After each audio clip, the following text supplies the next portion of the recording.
Hi guys, स्वागत है आज आपका अपने चैनल HPS मीन्स प्रिपरेशन में।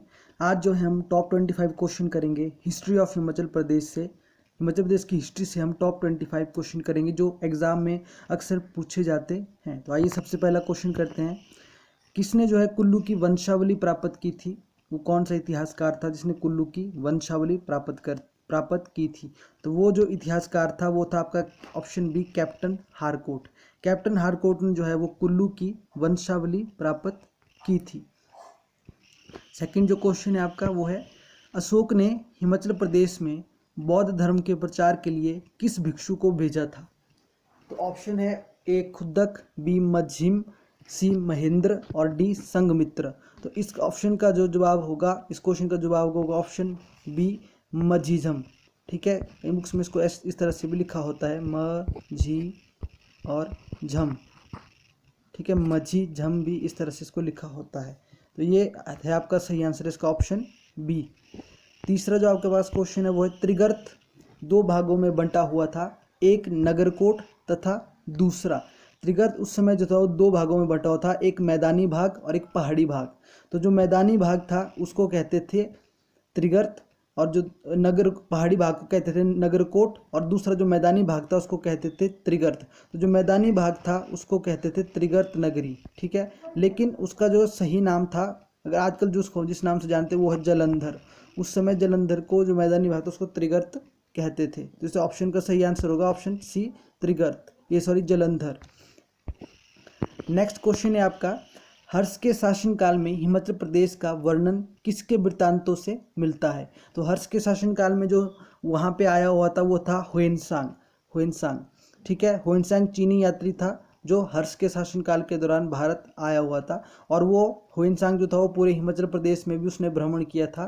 तो उसने उसके वर्णनों से, उसने जो वर्णन किया उसमें हुएनसांग के वर्णनों में हिमाचल प्रदेश का भी वर्णन मिलता है, जिसमें उसने कुल्लू, कांगड़ा और अन्य क्षेत्रों में जो है कुछ बौद्ध स्तूपों के होने का भी वर्णन किया था। नेक्स्ट क्वेश्चन करेंगे अब, हुएनसांग ने हिमाचल प्रदेश में पैदा होने वाली किन किन फसलों का उल्लेख किया है? हुएनसांग ने जो है उस समय हिमाचल प्रदेश में पैदा होने वाली दाल का भी उल्लेख किया है, चावल का भी किया और कॉफ़ी का भी उल्लेख किया है। तो इसका जो सही आंसर होगा वो होगा उपरोक्त सभी, यानी कि ये सभी ऑप्शन डी। हुएनसांग ने इन सभी फसलों के वहाँ पे पैदा करने का, उनकी खेती करने का जो है वो वर्णन किया हुआ है। नेक्स्ट क्वेश्चन है आपके पास, हिमाचल प्रदेश की सबसे बड़ी रियासत कौन सी थी? तो अगर प्राचीन काल की बात करें तो हिमाचल प्रदेश की सबसे बड़ी रियासत, मैक्सिमम लोग इसको त्रिगर्त करते हैं, लेकिन त्रिगर्त जो है इसका वो सही आंसर नहीं है। तो सबसे बड़ी जो रियासत थी प्राचीन काल में वो थी कुल्लूत। ठीक है, कुल्लूत सबसे बड़ी रियासत थी प्राचीन काल में। तो इसका ऑप्शन 6 क्वेश्चन का आंसर होगा ऑप्शन डी। नेक्स्ट क्वेश्चन है आपका, किस भारतीय सम्राट ने कुलिंदों, योद्धियों और अर्जुनायनों को अपनी संप्रभुता स्वीकार करने के लिए बाध्य किया था? तो ये जो क्वेश्चन है कि किसने बाध्य किया था इनको, भारतीय सम्राट ने, तो ये कुलिंद, योद्धियों, अर्जुनायन जो था वो त्रिगर्त के लोगों को कहते थे। कुलिंद जो कि सिरमौर वाले एरिया में होते थे, और योद्धे जो पठानकोट वाले एरिया में होते थे। इन सब को जो अपनी संप्रभुता स्वीकार करने के लिए जो बाध्य किया था वो थे आपके ऑप्शन बी, समुद्रगुप्त। समुद्रगुप्त को आपको पता है भारत का नेपोलियन, इनको भारत का नेपोलियन भी कहा जाता था, मतलब इसलिए। और इनका एक क्वेश्चन आता है, इनसे संबंधित एक और क्वेश्चन आता है कि समुद्रगुप्त से की जो हरिसेन प्रशस्ति है, हरिसेन प्रशस्ति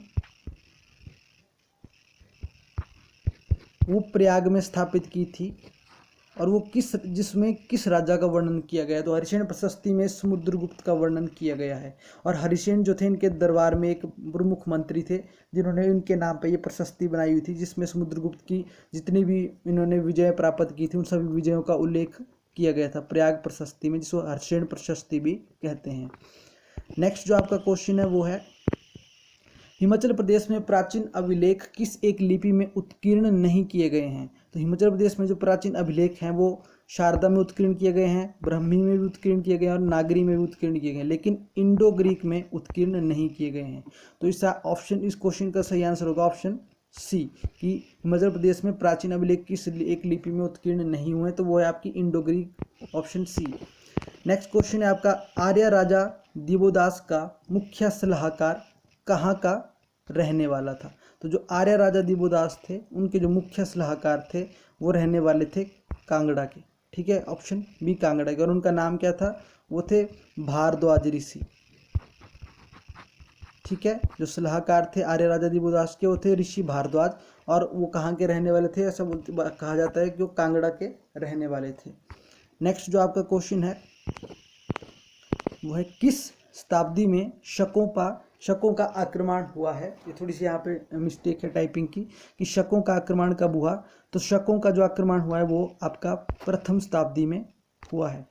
ठीक है, हिमाचल प्रदेश में कुछ क्षेत्रों पर भी इन्होंने कब्जा किया था शकों ने। नेक्स्ट क्वेश्चन है आपका, प्राचीन काल में कांगड़ा किस नाम से जाना जाता था? तो ऑप्शन देखिए, नगरकोट, किलार, जालंधर, कौरवपुर। तो इसमें सही आंसर होगा इसका नगरकोट। प्राचीन काल में त्रिगर्त को जो है वो नगरकोट के नाम से जाना जाता था, ऑप्शन ए। नेक्स्ट क्वेश्चन है आपका, हिमाचल प्रदेश 10वां राज्य की स्थापना किसने की थी? तो 10वां रियासत जो थी वो सबसे पहले फर्स्ट रियासत थी जो कि त्रिगर्त यानी कि कांगड़ा रियासत से अलग हुई थी। और इसकी स्थापना की थी ऑप्शन सी पूरब चंद ने। ठीक है, इसकी स्थापना 12वीं शताब्दी में होगी थी, 1100 कुछ इसमें सन का यूज़ किया जाता है। तो ये 12वीं शताब्दी में इसकी स्थापना लगभग हो गई थी 10वां राज्य की। बहुत इंपॉर्टेंट क्वेश्चन है। नेक्स्ट जो आपके पास क्वेश्चन है वो है, हिमाचल प्रदेश के किस सड़क मार्ग पर कुषाण शासक कनिष्क के 40 ताम्र निर्मित सिक्के प्राप्त हुए हैं? तो कौन सी सड़क है जिसके ऊपर कुषाण शासक कनिष्क के 40 ताम्र निर्मित सिक्के, यहाँ पे सिक्के होगा, ठीक है, यहाँ पे सिक्के होगा, प्राप्त हुए? तो ऑप्शन का आंसर होगा ऑप्शन ए, कालका कसौली मार्ग पर जो है इसके 40 सिक्के प्राप्त हुए हैं कुषाण शासक कनिष्क के। कनिष्क का प्रभुत्व भी हिमाचल प्रदेश में काफ़ी रहा है, इसलिए इसके सिक्के वहाँ पे मिले हुए हैं। नेक्स्ट है आपका क्वेश्चन, हुइनसांग ने कितने पुजारियों का उल्लेख किया है? उसमें हुइनसांग जब हिमाचल प्रदेश आया था उसने यहाँ पे कुछ बौद्ध मठों या बौद्ध स्तूपों के होने का जो है वो वर्णन किया था। तो उसने कहा था कि इस क्षेत्र में लगभग 2000 पुजारी, बौद्ध पुजारी यानी कि बौद्धिस्ट, जो बुद्धिस्ट को फॉलो करते हैं वो लोग यहाँ पे 2000 पुजारी यहाँ पे हैं हिमाचल प्रदेश में। ये उसने वर्णन किया था हुइनसांग ने अपने विवरण में। नेक्स्ट क्वेश्चन, बुशहर रियासत की स्थापना किसने की? बुशहर रियासत की स्थापना की थी प्रद्युम्न ने। ठीक है, कृष्ण जामवंती ऑप्शन में है लेकिन सुशर्मा चंद भी है। तो बुशहर रियासत की स्थापना, कई बार इसकी बुशहर रियासत की स्थापना में जो है उसका बाणसेन का नाम भी लिया जाता है, पर बाणसेन ने इसकी स्थापना नहीं की थी। इसका जो सही आंसर होगा वो होगा आपका प्रद्युम्न। ठीक है, नेक्स्ट क्वेश्चन है, बाणसेन का मैं एक चीज़ आपको बताऊँ कि जो सतलुज नदी है उसको मानसरोवर झील से जो है वो वहाँ से हिमाचल प्रदेश में लाया था बाणसेन ने। ऐसी एक मिथोलॉजी में इस तरह की कहानी है कि बाणसेन ने जो है सतलुज नदी को धरती पे लाया था मानसरोवर झील से हिमाचल प्रदेश की ओर। नेक्स्ट क्वेश्चन है, अशोक का शिलालेख प्रदेश में किस क्षेत्र से प्राप्त हुआ है? तो हिमाचल प्रदेश में वो क्षेत्र तो आता नहीं है, लेकिन जब पहले आता था तो वो सिरमौर का जौनसार क्षेत्र था। ठीक है, सिरमौर के जौनसार क्षेत्र से ये आता था, लेकिन अब ये क्षेत्र जौनसार क्षेत्र सिरमौर में नहीं आता है। ठीक है, अब ये यूके में आता है, जौनसार बाबर नाम का जो क्षेत्र है। ठीक है, नेक्स्ट क्वेश्चन है आपका, सिरमौर की रेणुका झील निम्न में से किससे संबंधित है? ऑप्शन है जमदग्नि, वशिष्ठ ऋषि, परशुराम और व्यास ऋषि। मैक्सिमम लोग इसको परशुराम कर देते हैं, लेकिन ये जमदग्नि ऋषि की तपोस्थली थी। ठीक है, और रेणुका जो थी उनकी पत्नी वो उनके साथ वहाँ पे रहती थी। इसका जो सही आंसर होगा वो होगा आपका जमदग्नि ऋषि। नेक्स्ट क्वेश्चन है आपका, वैदिक काल में प्रदेश में स्थित स्थानीय कबायली गणतंत्रों को क्या कहते थे? तो वैदिक काल में जो स्थानीय कबायली गणतंत्र होते थे उनको देखो विश्व भी दिया है, कुल दिया है, जनपद दिया है, राज्य दिया है। तो विश्व सबसे छोटी इकाई होती थी। ठीक है, कुल, जनपद, राज्य। तो इसका सही आंसर जो कबायली गणतंत्र होते थे उनको कहते थे जनपद। इसका होगा ऑप्शन सी सही आंसर, जनपद कहते थे। नेक्स्ट आंसर क्वेश्चन है, अभिधर्म ज्ञान प्रस्थान शास्त्र संबंधित है, ये किससे संबंधित है? ये लाइन ये लाइन जो है ये लाइन संबंधित है अभिधर्म ज्ञान प्रस्थान शास्त्र, ऑप्शन बी, ये बौद्ध धर्म से संबंधित है। ठीक है, इसको हिंदू धर्म नहीं करना है, ये बौद्ध धर्म से संबंधित है। नेक्स्ट क्वेश्चन है आपके पास, त्रिगर्त रियासत की स्थापना किसने की थी? त्रिगर्त रियासत की स्थापना की थी, ऑप्शन में है कृष्ण, शरमचंद्र, रणजीत सिंह और पूर्वचंद। तो इसका आंसर होगा ऑप्शन बी। त्रिगर्त रियासत की स्थापना की थी सुशर्मचंद्र ने, और शरमचंद्र ने महाभारत के युद्ध में जो है वो कौरवों की ओर से पार्टिसिपेट किया था, ठीक है, महाभारत का जो युद्ध हुआ था। और शरमचंद्र ने ही जो कांगड़ा फोर्ट है उसका भी निर्माण किया था सुशर्मा चंद्र ने। नेक्स्ट है, वे 300 संस्कृत पुस्तकें जिनका फिरोज शाह तुगलक की आज्ञा से फारसी में अनुवाद किया गया था, निम्नलिखित में से किस मंदिर में रखी गई थी? तो ये लगभग सभी को पता होना चाहिए। ऑप्शन ए है, ज्वालामुखी मंदिर से जो है 1300 से अधिक, कई बुक्स में उसको 1300 से अधिक लिखा होता है और कई बुक्स में 300 से अधिक संस्कृत की पुस्तकें लिखा होता है। तो आपने दोनों का ध्यान रखना है, पेपर में कई बार 300 भी आ जाता है, कई बार 1300 भी आ जाता है। तो इसका जो आंसर होगा वो होगा आपका ऑप्शन ए, ज्वालामुखी के ज्वाला माता मंदिर में यहाँ से ये पुस्तकें ले गए थे। नेक्स्ट क्वेश्चन है, तैमूर लंग ने कब कांगड़ा पर आक्रमण किया था? तो तैमूर लंग ने जो है इंडिया में 1398 में आक्रमण किया था और उसी समय उसने कांगड़ा पे भी आक्रमण किया था। हिमाचल प्रदेश में कौन सी रियासत थी जिसने तैमूर लंग का जो है वो साथ दिया था, जिसके बदले में तैमूर लंग ने जो है उसकी रियासत पे आक्रमण नहीं किया था? तो वो थी आपकी हिंडूर रियासत, ठीक है।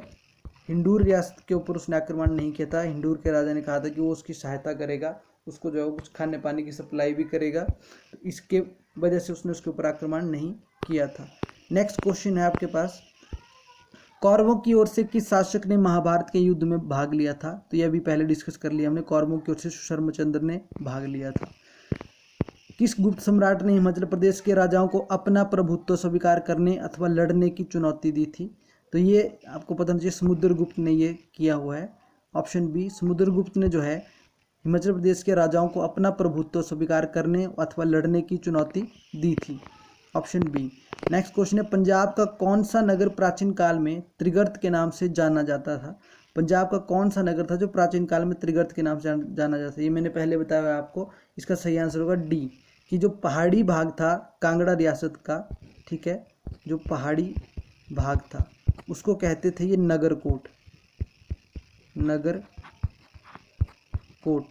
और जो मैदानी भाग था, ठीक है, जो कि मैदानी भाग था उसको कहते थे ये जलंधर। तो कांगड़ा रियासत उस समय दो भागों में बंटी हुई थी, एक मैदानी भाग और एक पहाड़ी भाग। मैदानी भाग को कहेंगे जालंधर या त्रिगर्त और पहाड़ी भाग को कहते थे उस समय नगरकोट, ठीक है। तो ये थे आज के आपके टॉप 25 क्वेश्चंस। आगे आने वाली वीडियोस के लिए बने रहिए, चैनल को लाइक करिए, शेयर करिए, सब्सक्राइब जरूर करिए, ज़्यादा से ज़्यादा वीडियो को आगे से आगे शेयर जरूर कीजिए। Thank you.